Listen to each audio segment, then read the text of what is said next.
Hey everybody! So we are going to work through two questions today. The first one is, what are word logs?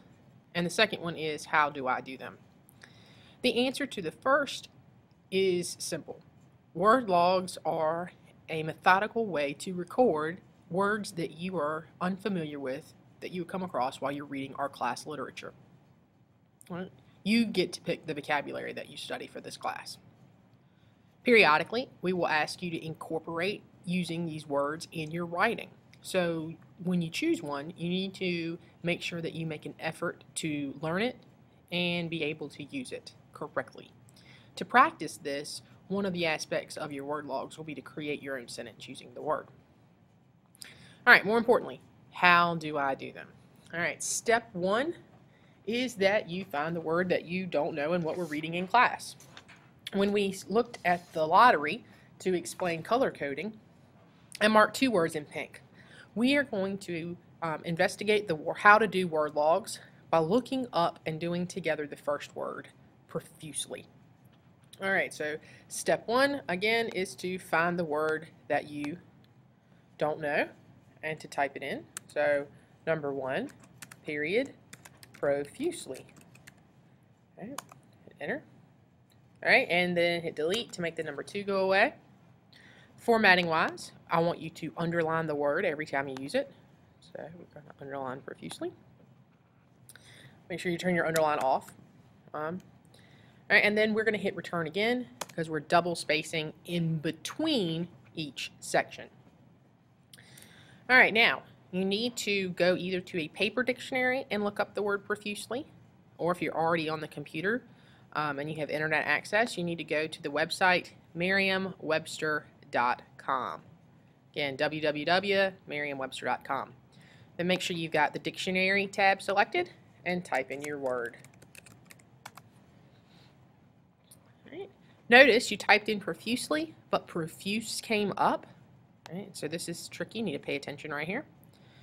All right. We are looking up profusely, so we cannot use the part of speech for profuse.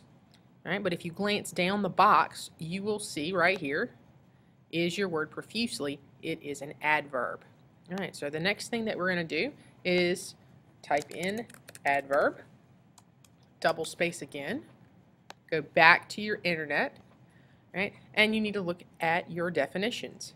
Pouring forth liberally, extravagant, or exhibiting great abundance. Okay, which definition do I do? All right, and for that, you have to go back to the sentence that you looked up and found the word in. The sentence says, the flowers were blooming profusely, and the grass was richly green.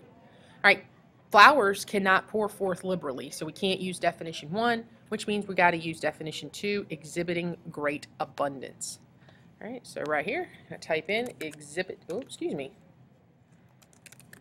exhibiting great abundance, bountiful. Double space again.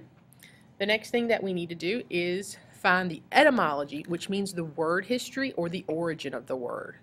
I keep going down the page. Make sure that your ads go away.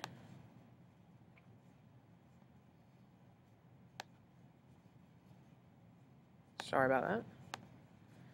All right, we're going to go down the page.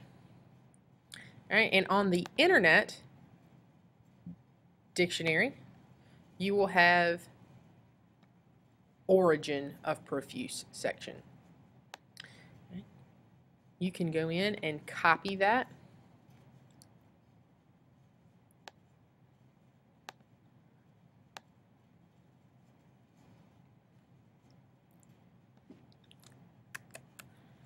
All right, and then you can go back and paste it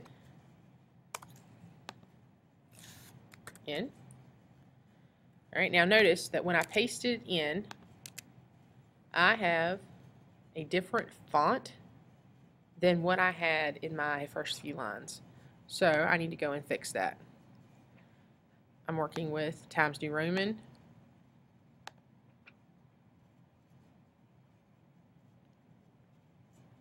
Actually, excuse me, I'm working with Cambria. Again, just be consistent. and I'm in font size 12.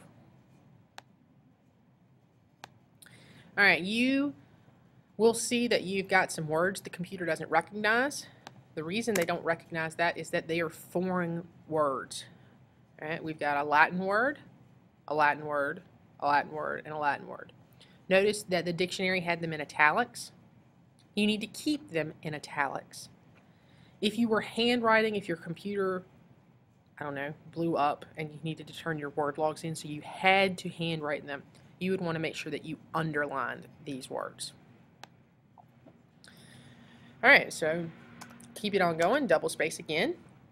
The next thing that you need to do is go back to your text of the lottery and copy the complete sentence in quotation marks. So we have the morning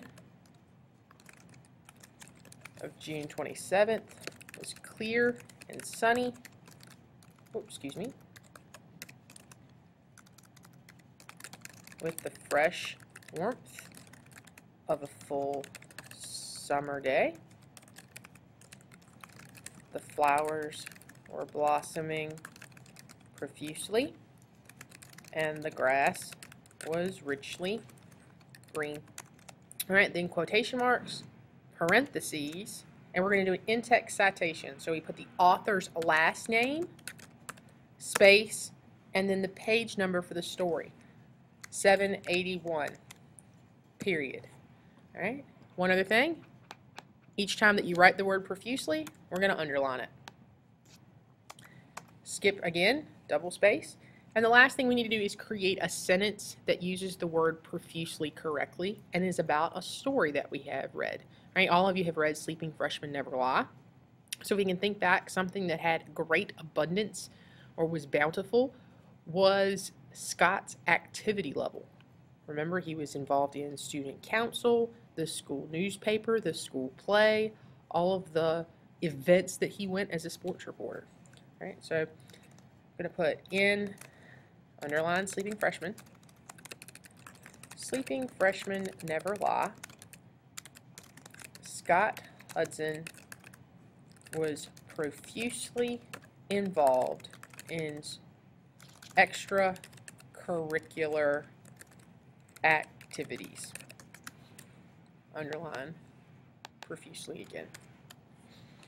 All right, and that is your first word log. You just repeat that process for numbers, any other numbers that you have to do for the week. All right, before you finish, you need to go up to View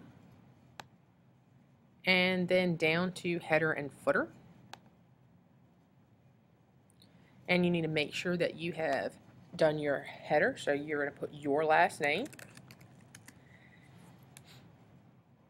And then you need to put in your page number.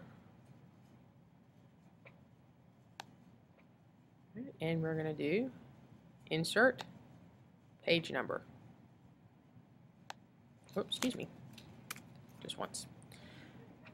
And then you're good with that.